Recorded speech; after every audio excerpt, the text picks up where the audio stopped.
Hello and welcome everyone. Today I want to talk about the next league, Settlers of Kalguur, and the massive changes to come. This video is segmented into 3 parts, starting with the new league mechanic, followed by the general endgame development, and last but not least, the changes to the minion meta. The league mechanic is centered around the NPCs from the Expedition League who ask for your help to develop a city named Kingsmarch. This entails the construction of new buildings, hiring and maintaining workers, as well as gathering league-specific resources. Gold is one of those resources, and it will drop throughout Raycast, scaling with area level and quantity. It is not tradable and is used for a variety of different aspects from the league mechanic, including the development of buildings, as well as hiring and maintaining workers, to name a few. The workers can be hired in the tavern, can level up after doing a certain amount of assignments, and can have specializations that allow them to do certain types of jobs better than other workers. The hiring fees and salaries depend on the specialization as well as the level of the worker.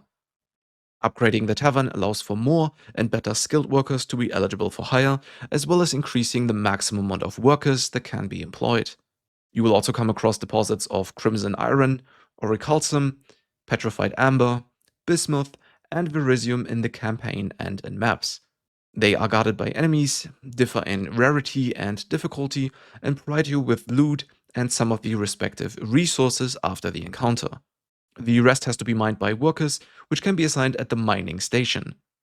This and mechanics like it are done in real time independently of your login status, and can be sped up by assigning higher level workers or by upgrading the respective building. The ores can be processed into bars by the smelter, which increases their value. Upgrading the smelter allows for processing of less common ores. You can construct a disenchanting table so workers can disenchant your items into thaumaturgic dust, which scales with item level and rarity. There's also a farm that can be upgraded to increase the amount of wheat and corn that is produced, but this also requires assigning workers to farm the crops. All of the aforementioned resources cannot be traded with players, but are instead sent to other settlements via the harbor. Upgrading it increases the maximum number of sailors and ships under your control. Trading resources grants you item and currency-based rewards that scale with the amount of resources traded and the distance to the target settlement. However, this also scales the danger of the mission, which can be mitigated by assigning skilled mariners, but still carries the risk of losing crew members or even the entire shipment. The rewards from trades on occasion also include league-specific currency and items like tattoos, as well as the newly introduced runes. Constructing the runesmithing table allows Danik to craft runewords in the form of powerful enchants on your weapons in exchange for the aforementioned runes. These runewords seem to be based on special modifiers from unique items, and there will be over 100 to choose from. Faustus and Isla from the Rogue Harbor will join King's March and offer their services to you. Faustus can respec your passive points for gold, offers to gamble gold for powerful rare items, and also runs a stock exchange. This functions like an auction house exclusive to currency items and enables trades without having to directly interact with other players for a modest fee. He can also be invited to your hideout so you can use his services more easily. Isla will allow you to recombine items in exchange for resources. However, this version is weaker than it was in Sentinel League. For example, modifiers can no longer randomly transmute. She can also construct map devices that allows workers to run maps for you, with higher map difficulty increasing the risk of failure and even permanent death for your map runners. Once your settlement has been developed beyond a certain threshold, one of 3 league-specific bosses can attack your settlement by taking your Atlas runners or ship crews hostage. You can choose to either fight them, pay them off, or abandon your workers. If you choose to fight them and succeed, you will retain all your workers and resources and might get one of the newly introduced uniques, like Swollen. All of the aforementioned mechanics are real-time based, and you will be notified when any of the assigned tasks have been completed. My next topic are the upcoming Endgame Changes. 3.25 comes with the introduction of a life bar for Act, Pinnacle, and the league-specific bosses, which is a much-needed quality of life improvement to the UI.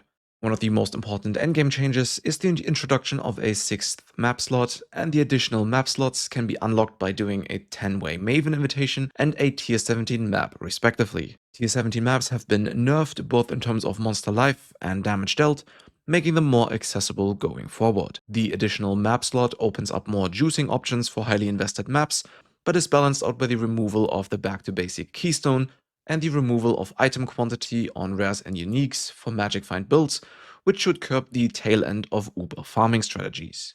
Other changes include some of the newly introduced scarabs having been reworked or removed, the pool of divination cards and where they drop having been changed, and the introduction of new special chisels that can be obtained from certain types of encounters. Scarabs, chisels, and orbs of horizons are now consumed proportionally to map levels, which is comparable to quality currency adding more quality to lower level items. Monsters killed from all leagues and additional content can now drop maps with a small penalty, and ultimatum monsters will drop loot in general again. You will now randomly encounter old content and maps like the Nameless Seer, which provides a free unique from a list to choose from. He also has the ability to scry maps, which replaces the map-specific divination cards with the divination cards from another map, but the cards from a specific map can only be applied once. You might also encounter a reflective mist, which offers 2 random reflected items and on occasion drops an itemized version of the mechanic that can reflect rare jewelry. The last 2 encounters added in 3.25 are the Wildwoods and Sentinels, which both increase loot and difficulty of enemies after interacting with the mechanic. The Black Morrigan and some of the beasts from Einhar's Memory of Harvest Beasts have been added to the core pool of bestiary monsters, which should make beast farming more rewarding now. Ritual rewards now offer the itemized spectres from Affliction League, which I'll be talking about in more detail in the last segment. Ritual-specific bases have also been reworked. For example, the Archdemon Crown now provides +2 level to socketed skill gems and minus level to socketed support gems. This is a straight up buff for minion builds that can make use of multi-link helmets like Absolution, but is gated behind large investment costs ranging from 200 diffs to multiple mirrors, since they are worse in low and medium budget builds compared to body armor or multi-link weapon plus squire setups. The rewards now also include a class of new unique rings that feature the affliction-specific curses from the Warlock Ascendancy, as well as the invitation to the King of the Mists fight. And while he drops some of the affliction-specific uniques, that which was taken will sadly not make a comeback. Instead, he now drops unique jewels that add bonuses to nearby passives, akin to the unique jewels from Necropolis League. Most of the Blight passives and notables on the Atlas passive trees have been reworked. Noteworthy changes include the ability to salvage towers for additional rewards after the encounter, which scales with the amount of different towers built. You will also get access to Blight Reach, which is a passive buff that grants a chance for maps to drop as blighted maps instead. The chance for oils to drop 1 tier higher, blight bosses dropping anointed jewelry, and oil extractors in general have been removed. Instead, blight bosses now have a 10% chance to add a reward chest, and one lane will now only spawn blight bosses. These effects only apply if you opt for most of the blight-specific notables, in case it wasn't obvious. In 3.25, prismatic oils will be introduced, and they drop exclusively in blight and blight-ravaged maps. They're used to anoint special notables that can't be allocated by other means, like Hollow Effigy and the Keystone Worship the Blightheart. How valuable the prismatic oils end up becoming depends on the rarity of the oil and the usefulness of the newly introduced notables. Judging by the vastly expanded pool of these notables and their effects, I'm optimistic that Blight will be better than ever. Last but not least, Simulacrum has been reworked, the first 15 waves have been removed completely, and the bosses now drop unique items like voices more often, making the mechanic more interesting while also increasing loot in the process. The changes to the minion meta are numerous and are indirect for the most part, starting with the removal of most sources of physical damage taken as elemental or chaos damage. While most minion builds didn't excessively invest into them, it's still limiting in terms of build crafting. At least they nerfed the rare monster modifier Overwhelm physical damage reduction, which has been replaced by the ability to inflict crushed. This reduces physical damage reduction by 15% instead of penetrating 30%, which is much more dangerous. However, the ultimatum and expedition modifiers that overwhelm all physical damage reduction are unchanged.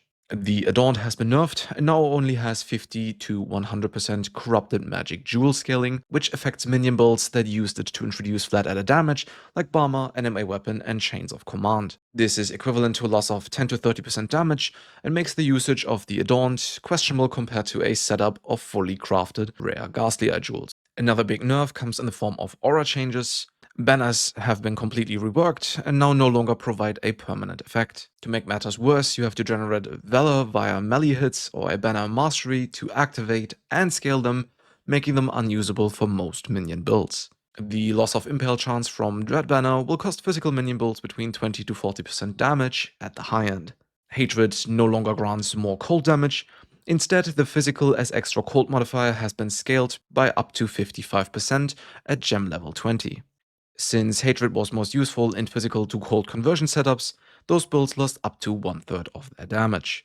The flat added defenses on Determination and Grace have been nerfed by 50 and 33% respectively, but at least reservation based abilities including auras, heralds, and skills like Tempest Shield now automatically reactivate after death.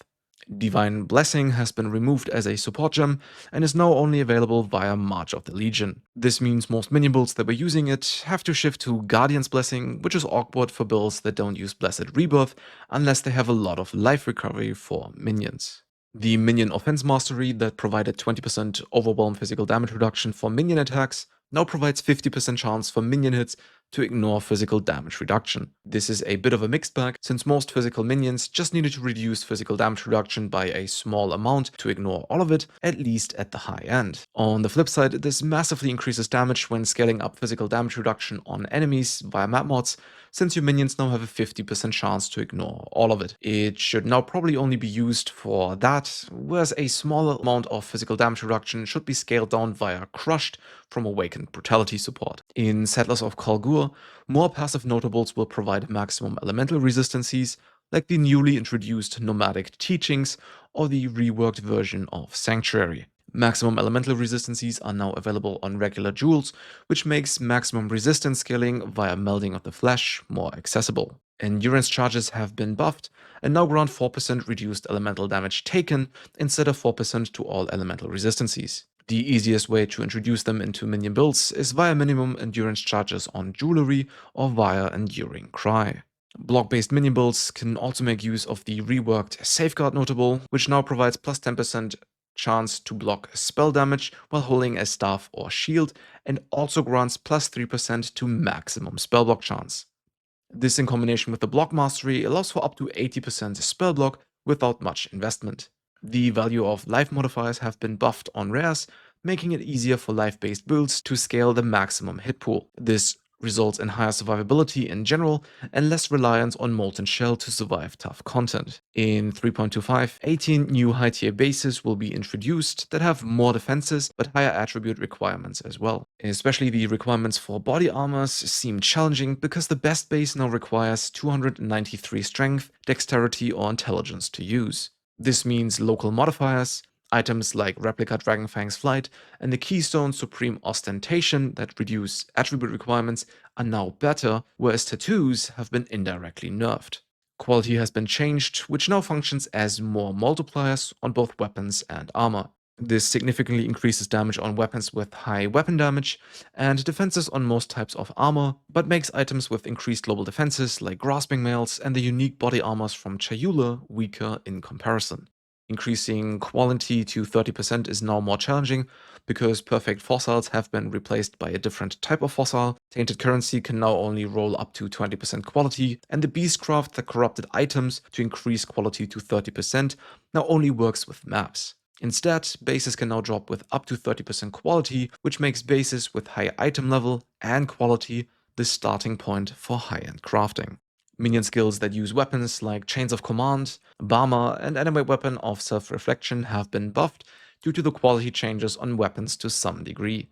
Even more interesting is the introduction of Runewords enchants in 3.25, which provide powerful modifiers like physical damage gained as extra elemental damage, or doubling the local elemental damage at the cost of all physical damage. Marta's teaching is getting buffed since the base critical strike chance of Karu receptors will be increased by 1%, and the base critical strike chance of your minions is set to the value of your weapon by the unique modifier.